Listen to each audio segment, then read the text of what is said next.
Hello students, good afternoon and welcome my science period. Last period I can start its chapter cloths and fibers. Okay, then cloths and fibers.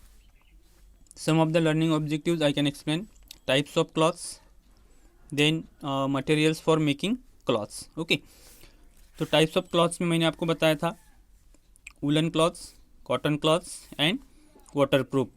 Okay, उसके बाद मैंने आपको बताया था materials for making cloths, that is the fibres. Then two types of fibers, that is the natural and synthetic. Okay, then natural fibers, that is the plant fibers and animal fibers. Then synthetic fibers.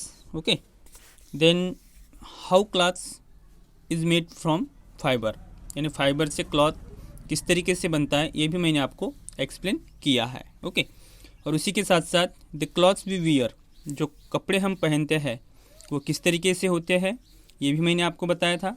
Okay, तो आप यहाँ पे देख सकते हो कि Indian women is the sari. Okay, and that the Japanese women is the kimono, ये national dress है. ओके, उसी के साथ साथ विंटर में किस तरीके से कपड़े पहने जाते हैं, समर में किस तरीके से कपड़े पहने जाते हैं. ओके, डिफरेंट क्लॉथ्स भी मैंने आपको एक्सप्लेन किया है कि डिफरेंट रीजन में रहने वाले जो लोग होते हैं उनके क्लाइमेट के हिसाब से, वेदर कंडीशन के हिसाब से उस तरीके से पहनावा उस रीजन में किया जाता है. जैसे जम्मू कश्मीर है, ठंड ज़्यादा होती है. उसके बाद श्रीनगर है. उसके बाद अरुणाचल प्रदेश आप देख सकते हैं. या फिर अगर हम साउथ में चले जाते हैं तो तमिलनाडु है, चेन्नई है.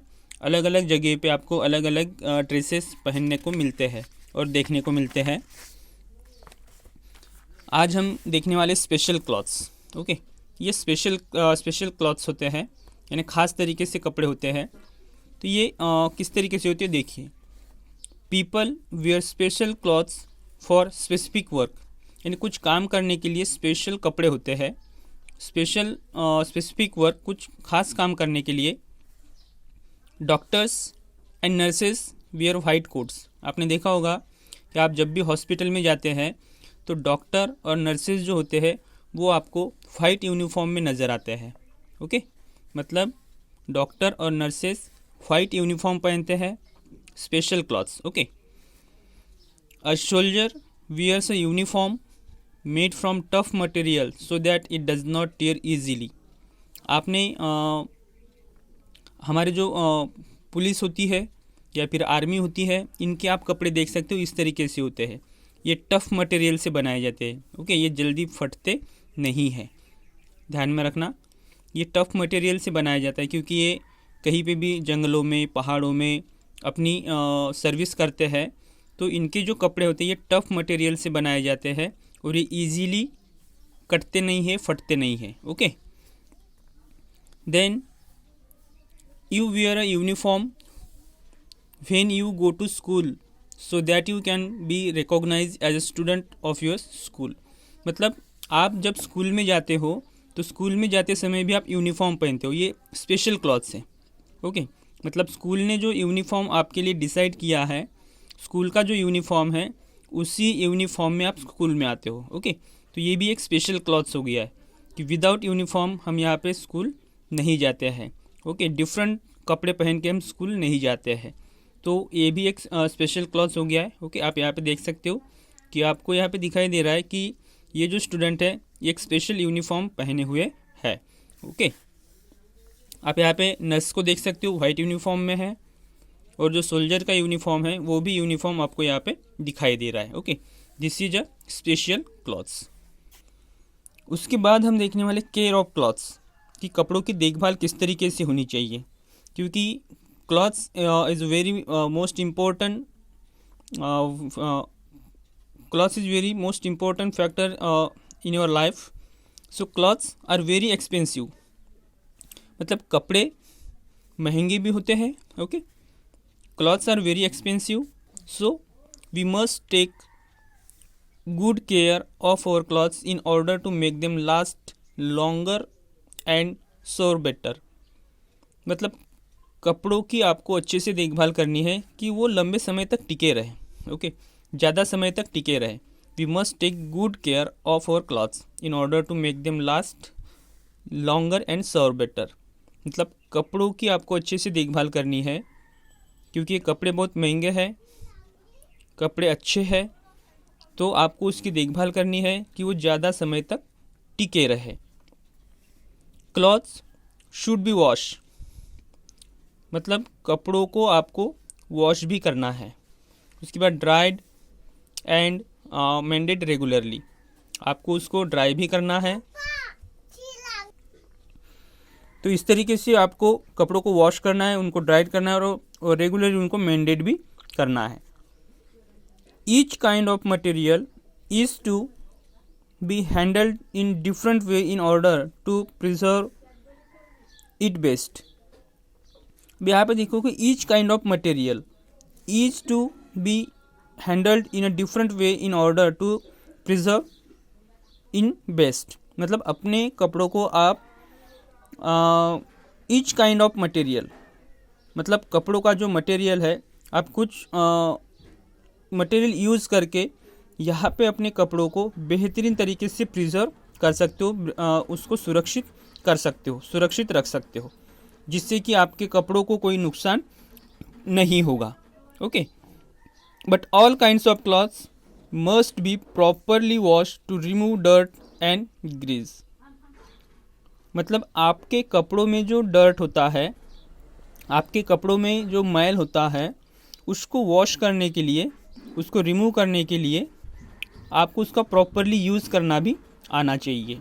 Okay, cotton clothes should be wash with soap और डिटर्जेंट पाउडर।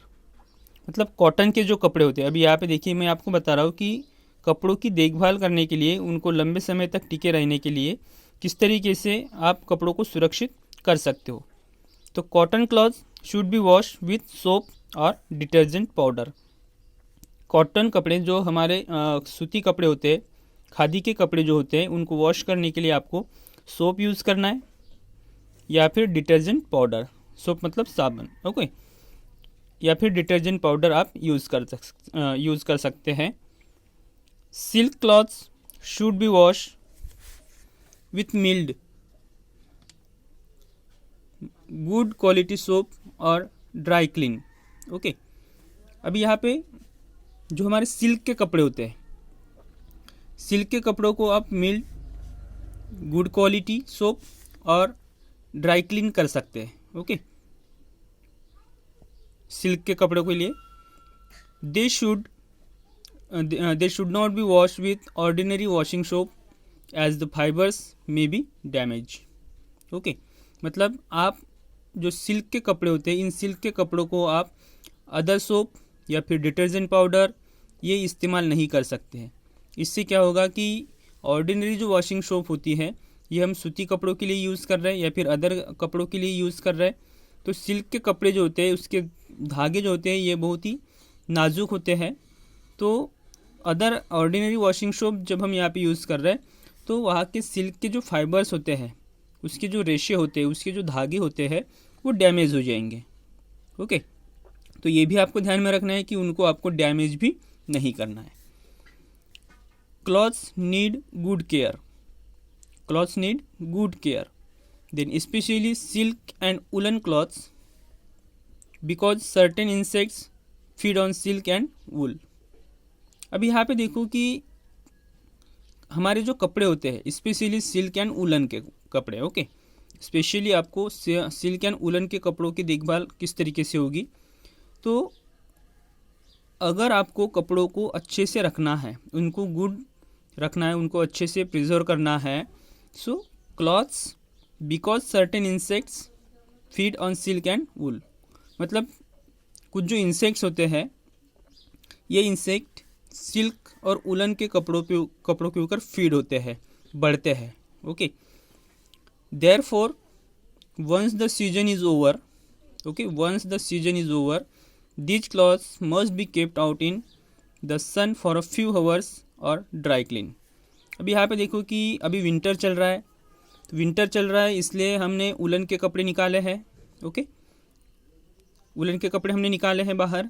अब ये विंटर सीजन जैसे ही ख़त्म होगा, तो विंटर सीजन ख़त्म होने के बाद फिर से हम अपने वूलन के कपड़े अपने अलमारी में रख देते हैं। ओके, मतलब धो के उसको साफ़ करके पूरे क्लीन करके हम उसको रख देते हैं। उसके बाद देखो कि विंटर के बाद समर आएगा, तो समर आने के बाद हम क्या करते हैं, समर में जिस तरीके से हमें कॉटन कपड़ों की ज़रूरत होती है वो कॉटन कपड़े हम निकालते हैं। समर के बाद रेनी सीजन आएगा और रेनी सीजन के बाद फिर से विंटर आ जाएगा। तो रेनी सीजन और समर में हमें वूलन के कपड़े की ज़रूरत नहीं है, तो ये वैसे ही रखे गए हैं। उसके बाद देखो कि विंटर जब आता है तो विंटर आने के बाद हम फिर से वूलन के कपड़े निकालते हैं। ओके, तो ये कपड़े निकालने के बाद देखिए कि ये अभी तक वहाँ पे स्टोर करके रखे गए थे, तो वहाँ पे इंसेक्ट फीड हो सकते हैं। ओके, रखे गए थे इसलिए आपको क्या करना है कि therefore once the season is over these cloths must be kept out in the sun for a few hours और ड्राई क्लीन। और उसके बाद आपको जो कपड़े आप निकालोगे उसको आपको ड्राई क्लीन करना है या फिर कुछ घंटों के लिए आपको सूरज की रोशनी में उनको सुखाना है। They should them be stored properly, keep mothballs or naphthalene balls and dried neem leaves between the folds of woolen cloths. These keep insects away. Proper care of clothes makes them last longer. Okay, मतलब जब आप कपड़ों को store कर रहे हैं तो आप नेप्थलीन की गोलियाँ ले वहाँ पे यूज़ कर सकते हैं, मतलब आप जिसे हम डाबर गोली कहते हैं ना।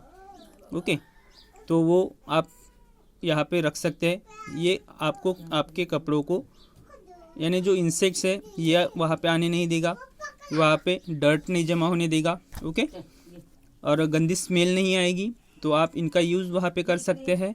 या फिर मॉथबॉल्स होते हैं उनका यूज़ हम यहाँ पे कर सकते हैं। ओके, तो इस तरीके से हम कपड़ों की देखभाल अच्छे से कर सकते हैं। ओके, तो ध्यान में रखना इस तरीके से कपड़ों की देखभाल की जाती है। ओके, और इसी तरीके से आपका चैप्टर भी यहाँ पे एंड होता है। और नेक्स्ट पीरियड में हम यहाँ पे इसके क्वेश्चन आंसर भी देखने वाले हैं। तो आज हम रुकेंगे यहीं पे। ओके, आई होप कि जितना मैंने अभी आपको पढ़ाया है वो आपको समझ में आया होगा। ओके, अगर नहीं समझ में आता है तो मुझे मैसेज कर दीजिएगा, मैं आपको उसका एक्सप्लेनेशन बता दूंगा। ओके, तो आज हम रुकेंगे यहीं पे। Goodbye, take care.